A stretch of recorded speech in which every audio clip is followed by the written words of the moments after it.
Salut tout le monde, j'espère que vous allez bien. Écoutez, moi ça va nickel comme d'habitude. Donc aujourd'hui je vous retrouve pour la partie 3 je crois des livres qui ne sont pas assez connus sur les réseaux sociaux. Et je vais vous dire du coup c'est des livres que j'ai adorés et que j'aimerais bien qu'on voit un peu plus sur les réseaux sociaux, en espérant que cette vidéo ait un peu de portée pour que vous puissiez aussi lire ces livres parce que c'est tous des pépites. Donc c'est parti.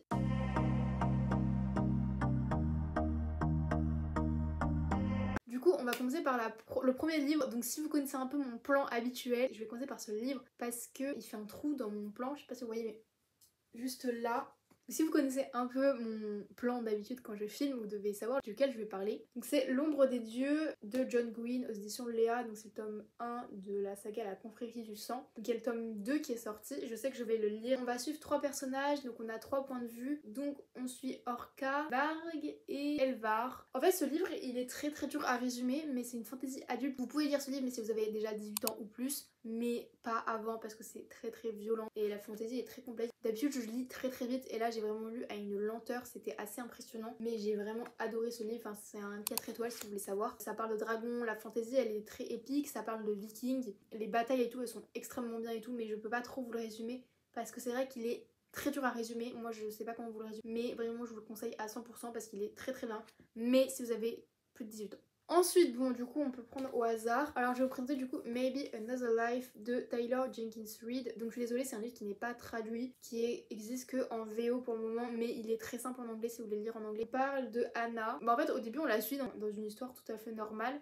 Et à un moment donné, on va voir des chapitres alternatifs où on va voir sa vie. Si elle avait fait le choix, je crois, de partir avec son boyfriend Ethan, par exemple, de partir avec lui ou non, quel choix entre guillemets elle aurait fait, quelle vie elle aurait eu. Donc on a 2 espaces-temps, mais c'est la même chose. Enfin, par exemple, si elle était partie avec Ethan, qu'est-ce qui se serait passé, et si elle était partie avec son ami, qu'est-ce qui se serait passé. Déjà, moi c'est un 5 étoiles parce que j'ai vraiment aimé le fait qu'on puisse suivre 2 vies si elle avait fait un choix différent. Quand j'ai lu le livre, il y a eu un moment de doute. Je me suis dit, est-ce que je me suis pas gourée dans ce que je disais, c'est-à-dire est-ce que je suis sûre d'avoir compris l'histoire, parce qu'à un moment donné je me suis dit mais c'est bizarre, je suis pas sûre d'avoir compris le fait qu'il y ait 2 vies, etc. Donc j'ai été très perturbée. Donc à un moment donné je fais quoi, je vais sur un avis que j'ai trouvé sur Instagram pour être sûre de ce que je disais, parce que je me dis bah ça se trouve c'est moi qui ai pas compris l'histoire et que c'est moi qui me suis totalement gourée dans mon anglais. Et en fait non, il se passe vraiment bel et bien ça, donc je me suis pas trompée dans mon anglais et ça m'a rassurée. Donc oui, c'est bien vraiment 2 vies différentes. Après, donc j'ai quand même mis 5 étoiles, mais il y a une petite déception à la fin, c'est que on sait pas vraiment à la fin quelle vie elle aurait vraiment choisi. Du coup c'est un peu perturbant à la fin, mais ça reste que c'est super bien. Moi j'ai vraiment aimé, sachant que les 2 vies se passent des trucs genre assez fous. Franchement je vous le conseille, et pas en première peut-être lecture VO, quoique. En première lecture VO, Taylor Jenkins Reid je vous le conseille parce qu'elle a une plume très simple. Moi j'ai lu d'elle 3 livres en anglais et franchement très bien. Ensuite je vais vous présenter donc Sauveur et Fils de Marie-Aude Muraille aux éditions M Poche, donc c'est l'école des loisirs je crois. Donc c'est une saga de 7 tomes, peut-être un 8ème qui va sortir, je ne sais plus. Et il y a les 6 tomes qui sont sortis en poche. Moi j'ai lu les 5 premiers tomes et le 6ème tome j'avoue j'attends d'avoir le 7ème qui sort pour pouvoir enchaîner, mais je sais pas du tout quand il va sortir en poche parce que moi c'est vrai que je les ai en poche. On dirait que pour m'a broché. Mais c'est un format poche, je vous promets, j'ai pas de format broché disponible. Parce que sinon, ça serait des spoils de mon book haul, donc j'ai pas envie de vous les montrer. Et après, ce serait un spoil pour la suite de la vidéo, donc je vais pas vous montrer. C'est pas grave. Bref, donc dedans, on va suivre Sauveur. Donc Sauveur, c'est qui? Sauveur, c'est un psychologue. Oui. C'est très spécial. Vous voyez un cochon d'Inde, mais je vous jure que... D'ailleurs, dedans, on parle d'hamster, mais vous inquiétez pas, c'est tout à fait normal, vous comprendrez pourquoi dans l'histoire. Mais du coup, on suit Sauveur, qui est un psychologue, et on suit son fils, qui s'appelle Lazare. Donc, ils sont tous les deux, la mère de famille est décédée, et donc, lui, il est psychologue, et il suit plusieurs patients. Les patients, ils se rapprochent énormément de la réalité, et en fait, ce qui se passe, c'est que Lazare, il n'est pas censé faire ça, mais il écoute derrière les portes quand son papa est en consultation. Donc nous, on suit l'aventure de tous les personnages. Donc on suit plusieurs patients, donc on suit vraiment leur vie, leur évolution, et c'est vraiment intéressant.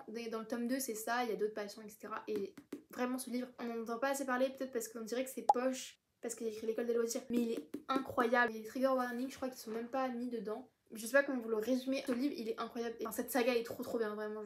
Coup de cœur pour cette saga, et j'ai trop hâte de lire la suite. Je sais pas si je lirai le tome 6 parce que ça fait comme un an qu'il est sorti en poche. J'espère vraiment que le tome 7 va sortir en poche. Il faudrait que je regarde ça sur internet, mais incroyable ce livre. Ensuite, je vais vous présenter celui-là et après on finira sur 2 autres en anglais. Donc Saule de brume de Jeff Wheeler. Donc c'est la saga des mystères, le livre 1 aux éditions Rivka. Donc il y a les 2 premiers tomes qui sont sortis. Si vous voulez, j'ai le deuxième tome, attendez. Tome 1, Saule de brume, tome 2, Porte miroir. Donc moi j'ai lu les 2 tomes. Donc ensuite, donc dans Saule de brume, attendez, je vais pas celui-là parce que c'est lourd. Donc dans Saule de brume, on suit Seti et Serah. Donc Seti, elle, c'est une fille qui habite dans le bas monde, donc dans les chutes. Et on suit Serah qui vit dans le monde d'en haut. Seti, elle est hantée par un fantôme depuis toute petite qui lui fait vraiment peur. Et donc un jour, il y a, comment il s'appelle, Bran Fitzroy qui arrive et qui va l'adopter. Et donc elle arrive à Saule de brume, le manoir Saule de brume, et elle va découvrir du coup la vie du monde d'en haut et tout ce qui est des mystères, etc. Et Serah, elle est un peu héritière, enfin elle est censée être héritière du royaume, entre guillemets, on va dire. Même si on voit plus Seti dans ce tome-là que Serah, donc j'ai trouvé ça dommage. Et c'est un tome assez introductif, j'ai envie de vous dire, où on découvre vraiment le monde, etc.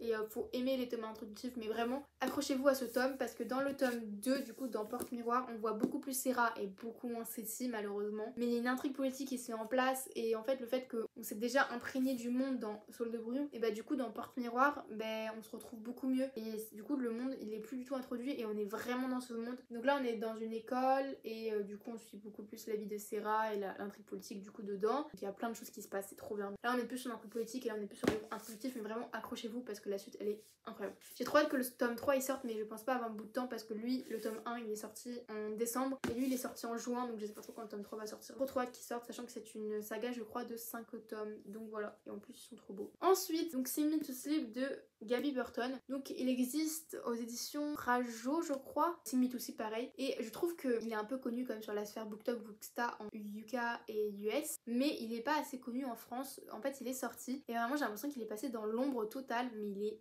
incroyable. Donc on suit, je crois c'est Sarwaz et le prince, bref c'est le prince d'un royaume. En fait on va suivre donc Sarwaz qui est une sirène, mais elle doit un peu cacher son identité parce que en fait dans ce royaume là les sirènes sont clairement détestées du royaume. Pour eux c'est des êtres dangereux parce qu'elles peuvent tuer des gens à cause de leur chant. Donc elle veut, tout ce qu'elle veut Sarwaz c'est, ou Saroui je sais pas mais moi je vais dire Sarwaz, elle veut sauver sa sœur, c'est son objectif premier parce que sa sœur est aussi pareil je crois qu'elle, sirène si je me trompe pas, bref. Elle va participer à un concours et elle va devenir la protectrice première du roi, enfin du prince pardon, du prince héritier. Et en fait il va y avoir plusieurs meurtres qui vont arriver et ces meurtres c'est elle qui les commet, hein, tout simplement c'est elle qui tue les gens. Sauf que en fait elle va devoir enquêter, donc elle va être recrue pour enquêter sur les meurtres, sachant que c'est elle qui commet les meurtres, donc c'est assez comique. Aussi sa relation avec le prince héritier est assez comique, j'aime trop ce livre, vraiment je vous le conseille vraiment parce qu'il est vraiment, il vaut le coup quoi, vraiment ce livre c'était un 4 étoiles et il était très bien et j'ai très hâte de lire la suite. Donc bon, moi je sais pas pourquoi on n'en a pas entendu assez parler, sachant que c'est une fantaisie maritime et elle est vraiment extrêmement bien. Et ensuite, c'est ma lecture en cours parce que comme vous allez voir il y a un petit marque-page et là oui, j'ai abusé. Il y a trop de post-it. Ils sont roses mais je vais enlever les post-it, je vais prendre des photos. Donc si vous n'avez pas vu ma vidéo, mon fonctionnement je vous la mets là. Mais là je vais prendre des photos parce que du coup ça fait très moche sur le page. Mais bref, donc c'est Seven Faceless Saints de M.K. Lob, donc en français les 7 saints sans visage aux éditions de Saxus qui existent en brochet relié. Donc moi je l'ai en anglais. Mais du coup dedans on suit Rox et Damien. Moi je dis Damien, mais parce que c'est en anglais, mais du coup je pense que c'est Damien. Moi je sais pas pourquoi je me suis dit que c'était Damien, je vais faire un petit accent anglais. Il y a 2 points de vue. Nous on va suivre Rox qui elle est quelqu'un qui a vraiment énormément de haine après la mort de son père, qui est d'ailleurs assez glauque hein. Et on va suivre Damien, j'arrive pas. Bon bref on va dire en français Damien, oui Damien pardon. Donc on va suivre Damien qui lui essayait de résoudre des meurtres qui arrivent et qui sont assez étranges parce qu'ils arrivent comme ça sans qu'il y ait de raison palpable. On a plusieurs, donc nous on va voir les personnages mourir, c'est super drôle et on ne sait pas pourquoi en fait. Moi j'ai eu la révélation de qui c'est d'ailleurs. Je vais pas trop vous en dire plus parce que c'est vrai que j'ai vraiment peur de vous spoil parce que c'est un thriller fantasy et il y a de l'enquête dedans donc c'est trop bien. C'est vrai que j'ai vraiment peur de vous spoil en vous en disant trop, sachant que c'est une lecture qui est assez fraîche. Quand je ferai mon avis, peut-être que j'arriverai à mieux le résumer. Vous le verrez dans mon update lecture de juillet. Mais c'est vrai que là j'ai vraiment pas envie de vous faire le résumé parce que j'ai vraiment peur de vous le spoil. Mais je trouve qu'il est pas assez connu sur les réseaux sociaux. Il est sorti chez Desaxis et on n'en a pas du tout assez entendu parler. Il est vraiment incroyable, l'enquête elle est incroyable, le world building il est incroyable, tout ce qui se passe dedans c'est addictif. Moi j'adore, vraiment je kiffe ce livre, genre vraiment quand je commence à le lire je n'arrive pas à le lâcher. Sachant que c'est de l'anglais que je lis donc j'ai besoin de le lâcher parfois pour un peu poser ma lecture parce que sinon je n'arrive pas à me concentrer. Mais ce livre il est trop incroyable, alors les révélations et tout, vraiment lisez ce livre, il est incroyable.